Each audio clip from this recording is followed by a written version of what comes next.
दे दीजिए। विनोद जी, संजीव जी आ रही हूँ एक बार, जरा वो कह रहे हैं कि इस ऑर्गेनाइजेशन का कोई रजिस्ट्रेशन नहीं है, वो शस्त्र पूजा करेंगे, शस्त्र इतने सारे ले आते हैं, किसके ये शस्त्र हैं, तो ये सब सवाल वो उठा रहे हैं, कह रहे कौन जवाब देगा इसका? प्रेम शुक्ला जी। देखिए, राष्ट्रीय Swayamsevak Sangh association of persons है। एसोसिएशन ऑफ पर्संस के लिए क्या लीगल एक्ट है, जरा ये अपने जो है सदर श्रीमान असदुद्दीन ओवैसी से पूछकर बताएं। और आरएसएस के जितने भी अनुषंगिक हैं सबका रजिस्ट्रेशन है। आरएसएस का रजिस्ट्रेशन क्या है? रजिस्ट्रेशन नंबर, रजिस्ट्रेशन का नंबर बताइए मुझे तो इतना जानकारी चाहिए बस। पूछ तो रहा मैं, एसोसिएशन ऑफ पर्सन का एक्ट बताइए ना जरा, अपने अब्बा असदुद्दीन ओवैसी से पूछ के बताना। देखिए फिर मैं आपके अब्बा को पूछ लूंगा। मैं आपको अब्बा को, आपके अब्बा की डिग्री कहाँ है?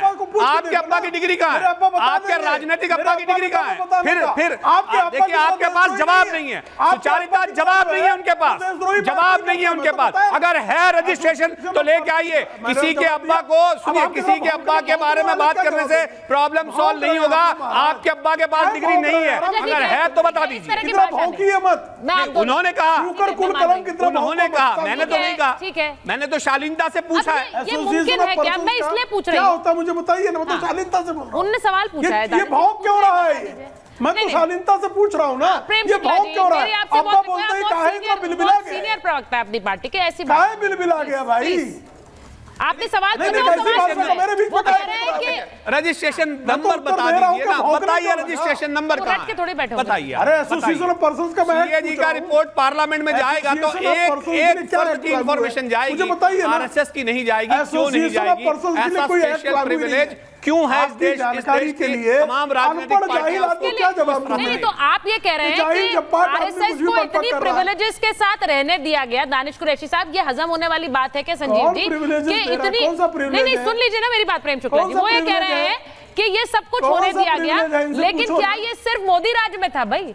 आप ये कह रहे हैं कि इतने फ्लाउटिंग ऑफ रूल्स चल रहा है लेकिन किसी ने कभी कुछ किया नहीं है। यूपीए की सरकार ने भी नहीं किया, कांग्रेस ने भी नहीं किया, लेफ्ट के नेता बैठे हैं यहाँ पर, वो भी हिस्सा थे उस यूपीए की सरकार के, किसी ने कुछ नहीं किया। ये संभव है क्या संजीव जी? सुचरिता, 3-4 लोग बोल चुके हैं, मैं चाहूंगा मुझे सुना जाए थोड़ा सा। मैं सिर्फ आपको ये बताना चाहता हूं कि राष्ट्रीय स्वयंसेवक संघ को अपनी लोकस स्टैंडर्ड बताने की आवश्यकता जब होगी वो आरटीआई के थ्रू पता लग सकती है। मेरा क्लाइंट सुचारिता मुझसे पूछता है, भाई साहब मेरी एफआईआर हुई या नहीं? मैंने कहा आरटीआई दे दो।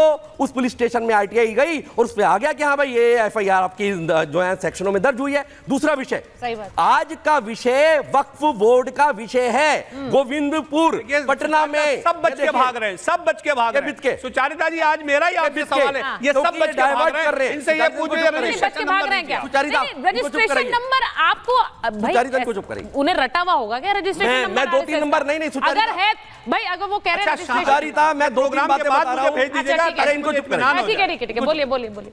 मैं सिर्फ आपको ये बताना चाह रहा हूं, चूंकि वक्फ बोर्ड एक बहुत बड़ा विषय है जो कि एक तरफा गोविंदपुर के 90% लोगों का, पटना का अभी परसों की खबर है, वहां पर बोर्ड लगा देते हैं कि आज के बाद ये वक्फ की प्रॉपर्टी है, और वो बेचारे 90% लोग जिनमें 5% मुस्लिम थे उनको वो नहीं गया। सिर्फ किनको गए नोटिस? रजिस्ट्रेशन है, फिर पलट रहे, आप इनको चुप करेंगे। मेरे को विषय चैलेंज, आप जानबूझ के रजिस्ट्रेशन डाइवर्ट कर रहे हैं, आप डाइवर्ट कर रहे हैं। मेरे को बात पूरी करने दीजिए।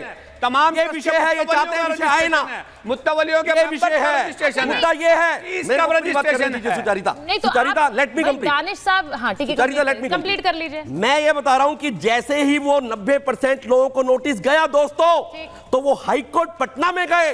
हाईकोर्ट पटना में रिट पिटीशन में जाके कहते हैं, क्योंकि कागज था उनके पास तो गए ना।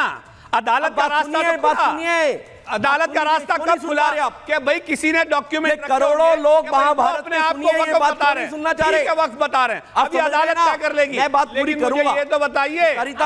ठीक है, एक सेकंड रुक जाइए। मुझे ऐसा लगता है ये खुद अभी डिबेट की शुरुआत में विवेक श्रीवास्तव जी ने कही बात, विवेक श्रीवास्तव जी ने कही कि एक संगठन को ऊपर बैन लगाया गया। अब जिस संगठन ने अपने इतिहास में 3 बार बैन झेला हो, उसको कोई स्पेशल प्रिविलेजेस मिल रही होंगी क्या?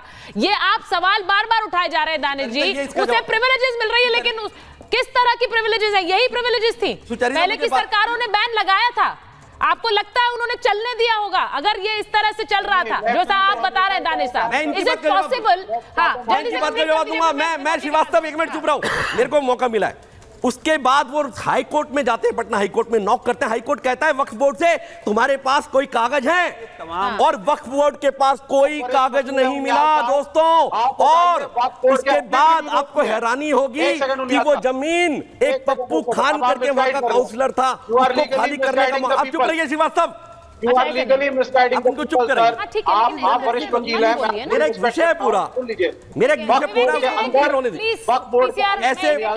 ऐसे बात नहीं हो पाएगी। I'll come to you, Mumtaz ji is also waiting। इतनी देर से मेरी 30 सेकंड में बात पूरी हो रही है। मुमताज जी को ले लीजिए प्लीज। आर्मी, रेलवे, और उसके बाद अगर सबसे ज्यादा 1700% प्रॉपर्टी अगर किसी की बढ़ी है, 1700%, क्रॉस चेक करिएगा, 1700% प्रॉपर्टी 10 सालों में अगर किसी की बढ़ी है तो वक्फ की बढ़ी है।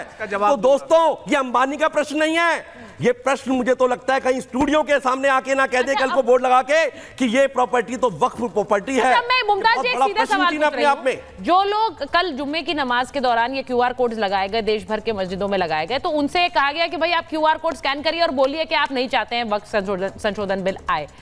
अब ये तो एक तरह से बोला जा रहा है कि भाई इस देश में सब लोग खड़े हो जाओ संशोधन बिल के खिलाफ। मैं सिर्फ ये कह रही हूं ये उनकी राय है या उनसे सीधे कहा जा रहा है कि आप बोलिए कि ये नहीं चाहिए? ये उनकी अपनी राय है, व्यक्तिगत राय है क्या? एक पूरा एजेंडा चला दिया कि वक्फ बिल इस देश में ना आ पाए।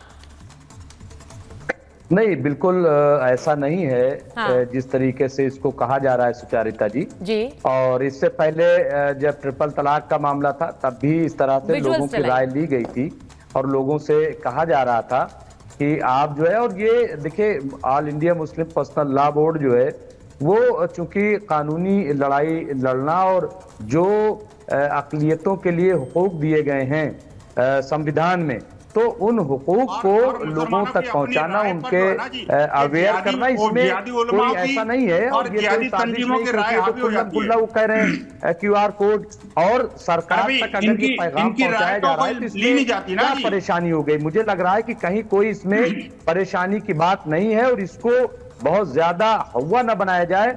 और कोई इसको दिखे कि बिल को खत्म कर दिया जाए, बिल पे बात, ये तो बिल पे चर्चा हो रही है, तो सरकार की कामयाबी है कि भाई उस बिल को मान रहे हैं, तभी तो कह रहे हैं ना कि इसको खत्म कराया जाए, सरकार पे प्रेशर बनाया जाए। इसमें कौन सी गैर कानूनी बात है? नहीं, बिल्कुल सही है। कौन सा ऐसा है कि सरकार के खिलाफ बात है? मैं ये कह रहा हूं, मैं आपकी बात से सहमत हूं, क्योंकि एक तरफ से एक बिल लाया जा रहा है, वो JPC के पास चला गया है, एक मुहिम दूसरी तरफ से चलाई जा रही है। सीधा सवाल ये है कि जिन लोगों को वक्फ में कुछ गलती नहीं नजर आती है, सवाल आज यही और डिबेट यही है, उन्हें RSS आतंकवादी संगठन नजर आता है। यानी अगर कोई दिक्कत है, आप तो कोई दिक्कत देखना भी नहीं चाहते हैं। अगर ये कहा जा रहा है कि वक्फ के बाद असीमित शक्तियां रही हैं, किसी भी जमीन